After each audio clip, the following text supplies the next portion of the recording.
Just how old is old? Let's talk about your vampire project.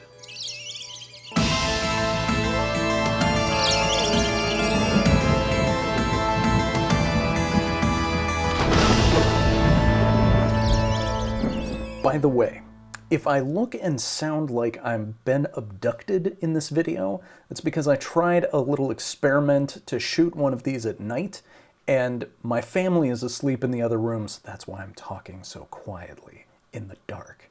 So we'll see if this works or not. You let me know. Anyway, back to it.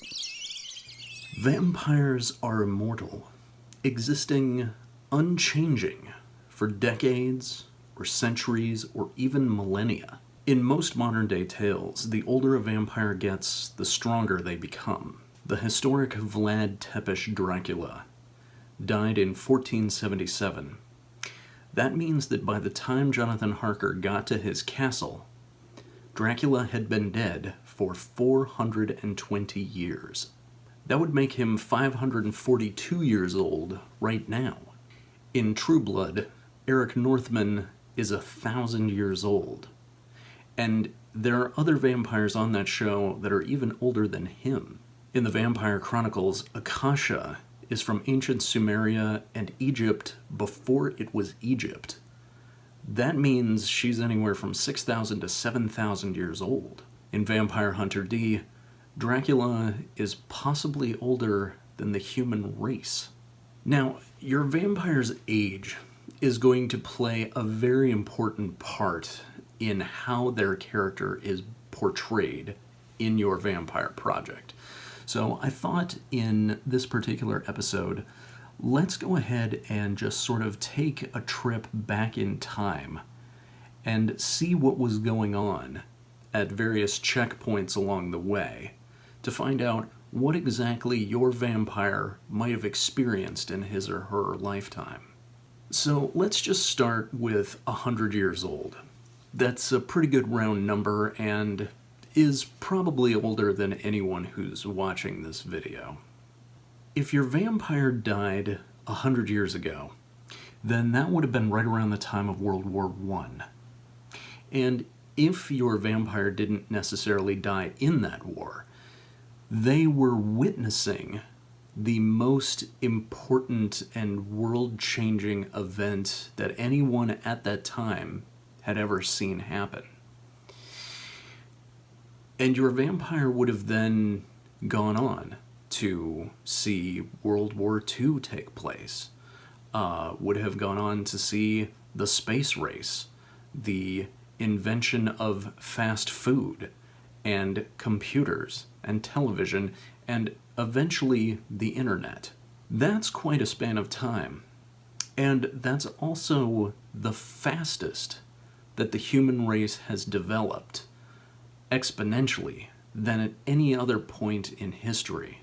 But even at 100 years old, your vampire is not older than the photograph, or even the car, or radio, or airplanes.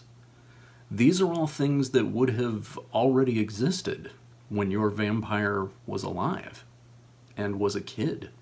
So let's go ahead and go back a little further. And if your vampire was 200 years old, then that means that they were growing up during the Industrial Revolution. So things like the printing press and steam-powered locomotives, trains, steam-powered ships, these were all going to be very commonplace for your vampire. It's sort of like how kids today are growing up with the iPhone and the internet. These things would have just seemed normal to your vampire. But if your vampire is 300 years old, or 400 years old, then we're getting into a vampire who really saw the world change completely in a very alien way. They witnessed the Industrial Revolution happen, and that might have even felt inaccessible to them. I think about my grandmother in this particular situation, and this is a sort of a way that we as creators can get into the mindset of what it's like to watch the world change during our lifetime. So she lived to be over 100 years old. And when she was born back in shortly after World War I, she rode a horse to school in rural Kansas. That's where the world was at that point. So by the time the internet rolled around, it was all just too fast and too late, and she was completely uninterested in what all these kids were doing with their iPhones. And she remembered a time before phones, before the telephone. Now, imagine what it's like for your vampire to have spent 200 years riding horses, writing with a quill and a pen on parchment paper, to suddenly read a newspaper for the first time, and to watch the skyline of the city that they had walked through for the previous 200 years suddenly change and get filled with smokestacks that were just raining ash down on the streets. That must have felt like the end of the world to them, or at the very least, it just seemed like the world had become a different place. Coppola's Dracula handles this very well, where in a scene that didn't take place in the book, because the book was written at the time that it was written and didn't have the self-awareness that we have 100 years later looking back. We have this scene where Dracula is watching a film projected for the very first time, because he was walking the streets of London back when Nickelodeons were a thing, and motion picture was considered entertainment. And he's marveling at this. There are no limits to science, he says in the movie. And it's very cool because we're watching him witness for the first time the medium that would eventually bring him to us. Now, I know that some of you out there are way ahead of me on this in thinking that Anne Rice really handles this very well in portraying Louis and Lestat in Interview with the Vampire, going through this exact thing. And if you watch the movie, directed by Neil Marshall, it does a great job of contrasting the way that these two characters experience and react to their world changing around them. You see Louis walking out of a movie theater having watched Superman, and he has a smile on his face, while Lestat is cowering in the corner of a decrepit old house, terrified of the sounds from the street outside and the searchlight of a helicopter shining in through the window. There just hasn't been any better visual demonstration of this concept of two vampires coming from two very different time periods, and how that affects their outlook on the world after having lived through it. But let's keep going back. So, if we go back 700 years, and we put your vampire as having risen in the 1400s, we're talking about a time where your vampire would have had no idea that there were two entire continents on the other side of the Atlantic Ocean. And for your American vampires at that time, they would have had no idea that there were entire continents on the other side of the Atlantic Ocean from them. And the concept for cultures on either side of the ocean would have just been that crossing the ocean in a boat was just a bad idea, or even a non-idea at that time. And this is the time period that the historic Vlad Dracula lived. So now, a vampire who is 1,000 years old is coming from a very different time.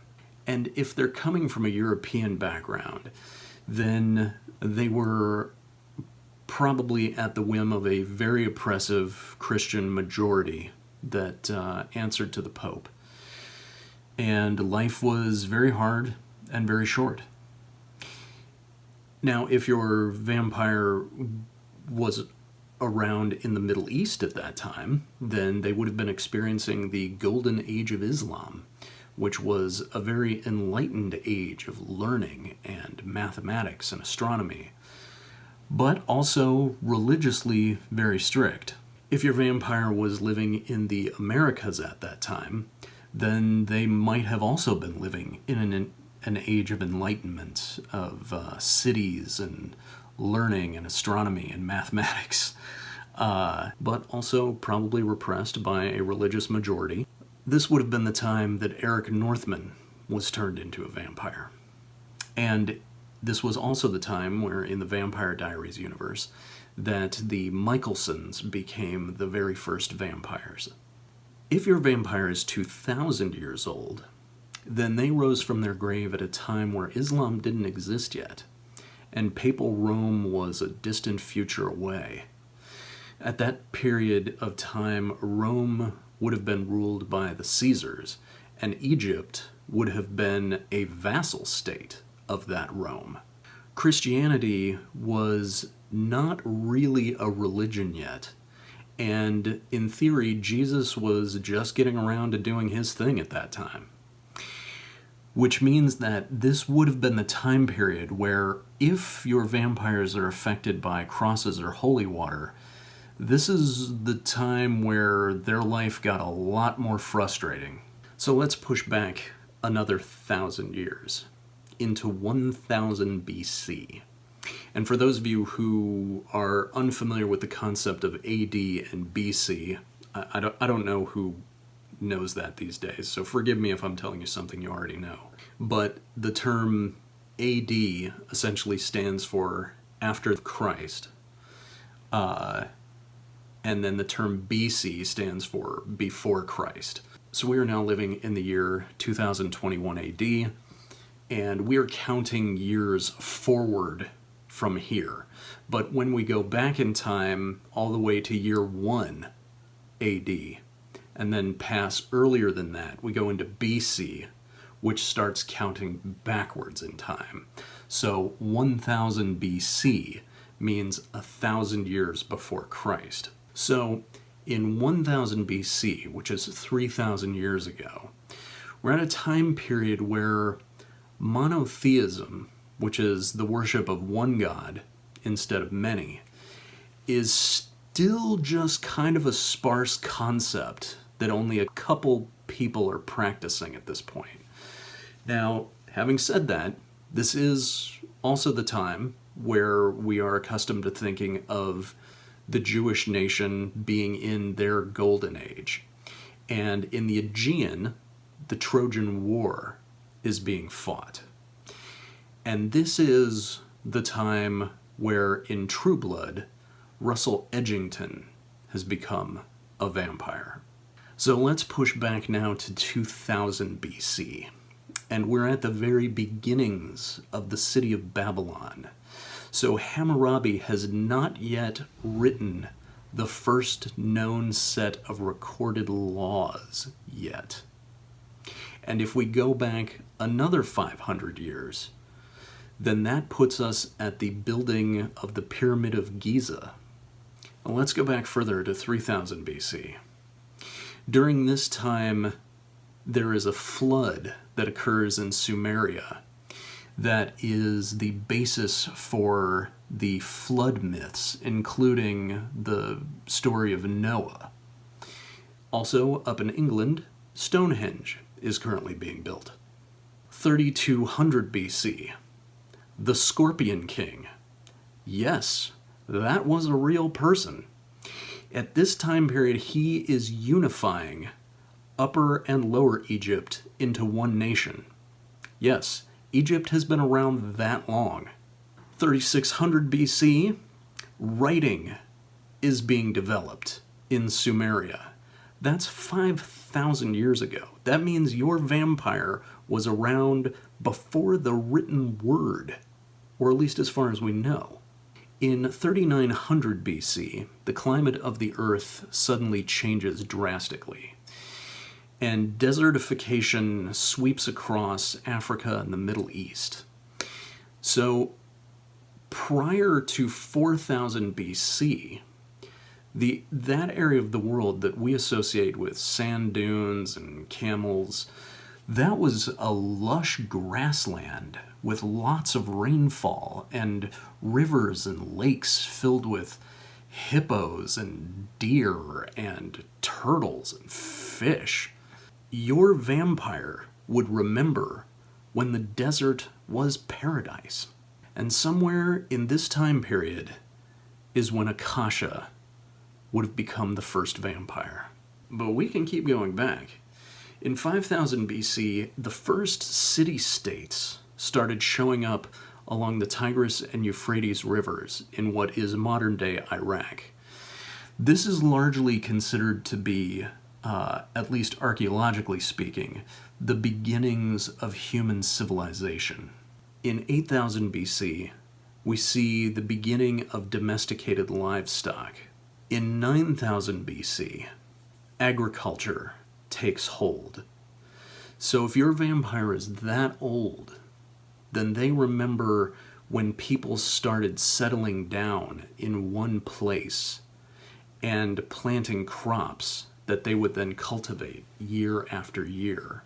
This is the time period where we find the oldest permanent settlements on Earth, such as Jericho and Göbekli Tepe and the towers at Mount Carmel, which happen to be where Makari and Maharet are from.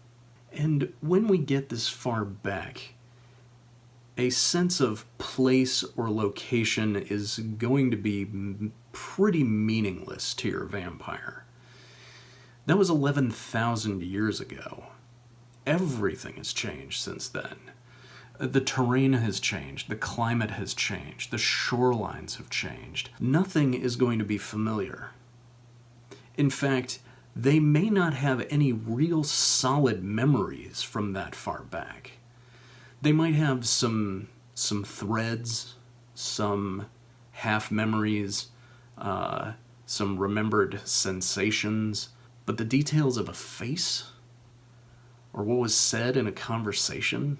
And way back during that time is when the first Slayer was chosen to fight the vampires, the demons, and the forces of darkness, a proud lineage that would lead up to Buffy Summers. And if we go back further than this, then we get into the untraceable time periods of human prehistory, when in fact there were other species of human beings. I don't think I've ever seen a story with a Neanderthal vampire, but I would be open to that. Or you can get into the ages of myth and legend. White Wolf Games chose Cain as their first vampire, who became a vampire after Adam and Eve were expelled from the Garden of Eden. We can go back further than that, to Lilith, who was the first wife of Adam, and became a blood-drinking demon when she left him and Eden because she was tired of boring sex. I'm paraphrasing there a bit, but that has made her a very popular character for the origins of vampires. And really, you can't get much further back than the first woman of all time. And we are going to do an episode just on Lilith herself. So where does that leave us? How old are the oldest vampires in your story? And the answer is, that is entirely up to you. But for my money, it's not how old the vampire is, but it's how that age difference affects them and their interactions with the other characters in the story. Because if you think about it, Whatever that time period is that they lived through and then rose from the grave during is going to color every interaction that they have with the human race from that point onward. And I mean, if you think about it, your taste in music was set in stone for the rest of your life based on whatever you were listening to from about age 11 to age 21. So now imagine 1,000 years of that. Does a 200-year-old vampire think that the people of this age are spoiled and myopic and selfish because of all the indulgences that they get with technology? Does a 700-year-old vampire still look at North and South America and see a place of wonder and exotic possibilities? Is a 1,000-year-old vampire resentful of the fact that the Pope no longer rules the world or has the kind of influence he once did? Or is your vampire really excited about that? Does a 4,000-year-old vampire think this whole one god idea is silly and just a fad that's eventually going to pass? Does a 7,000-year-old vampire think that worrying about global warming is a total waste of time, since they've seen huge fluctuations in the climate and shorelines since they've been undead? Does a 10,000-year-old vampire love his iPhone and can't wait to see what the next Marvel movie is all about? Whatever the case, whether your vampire is just a spry 200 years old or actually crawled out of the Garden of Eden, one thing to me is important, and that is that I, as the audience or the reader, need to be somewhat afraid of that vampire. I need to be afraid of their power, and I need to be afraid of their cunning, and I need to be afraid of them because I don't know what they're going to do, but also I need to be afraid of them because of the things that I don't know about them, and the things that I can't know about them because of their age. So, we've just spent a long time talking about how old your vampire is. Next time we're going to talk about the effects of immortality on your vampire, whether those be good or bad. But in the meantime, I want to hear about your vampire project. So tell me about it down in the comments. Tell me how old your vampires are. Or if you want to talk about them on social media, just be sure to hashtag them YVP for your vampire project so that they're easy to find. Your vampire dollars. Here's what I would recommend. This is not a vampire book, but it is an important book for vampire creators, I think, to have. And this is ASIMOV'S Chronology of the World. Now, what do you need a history book for in this modern day of internet and Wikipedia? It's an excellent question. Here's the answer. This book is written in such a way to where you can crack it open and go to a specific time period of human history, and you can see what all of the major cultures were doing at exactly that time period. It is absolutely invaluable. If you want to look at 2000 BC, you'll be able to go in and see exactly what was going on in the Fertile Crescent, what was going on in Egypt, what was going on in the Americas, what was going on in China, in the Indus River Valley, in Northern Europe, and you'll be able to see contextually what was happening in the world at that time, and any relevant discoveries or advancements or major wars or leaders or any of that type of thing. So, and there's something about being able to just sort of pick it up in book form and look at it. An excellent book for any vampire creator. Thank you for watching this episode of Your Vampire Project. If this was too dark or too quiet for you, please let me know in the comments. Otherwise, I will see you next time.